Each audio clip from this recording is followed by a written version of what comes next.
اعوذ باللہ من الشیطان الرجیم بسم اللہ الرحمن الرحیم اللہم صلی علی سیدنا و مولانا محمد وعلی آل سیدنا و مولانا محمد وبارک وسلم۔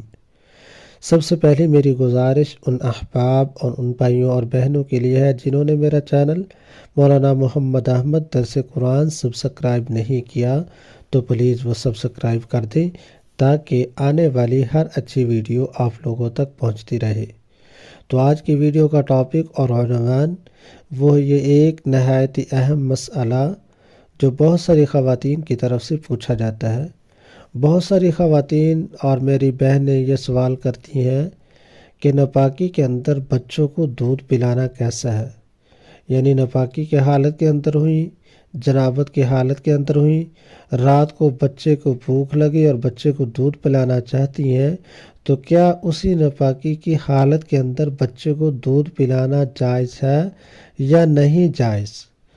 تو مسئلہ اچھے طریقے سے ذہن نشین کر لیں اور مسئلے کو غور سے سماعت کر لیں۔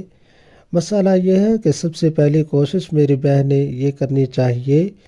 کہ پہلے غسل کریں، اور اگر رات کا وقت ہے یا غسل کرنا مشکل ہے تو اس وقت وضو کر لیں، اور وضو کرنے کے بعد آپ بچوں کو دودھ پلا سکتی ہیں،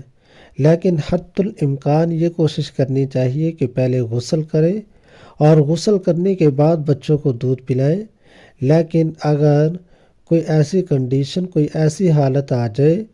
کہ بیماری کا خطرہ ہو یا رات کے اندر غسل کرنا مشکل ہو تو اس وقت وضو کر لیا جائے، اور وضو کے بعد بچے کو دودھ پلانا جائز ہے۔ اس کے اندر کسی قسم کی کوئی قباحت نہیں، لیکن سب سے پہلی کوشش یہ ہونی چاہیے کہ انسان غسل کرے، پاک صاف ہو، تاکہ اس کے بعد بچے کو دودھ پلایا جا سکے۔ لیکن اگر غسل کرنا مشکل ہو تو اس وقت پھر بچے کو وضو کرنے کے بعد بھی دودھ پلانا جائز ہے، دودھ پلایا جا سکے۔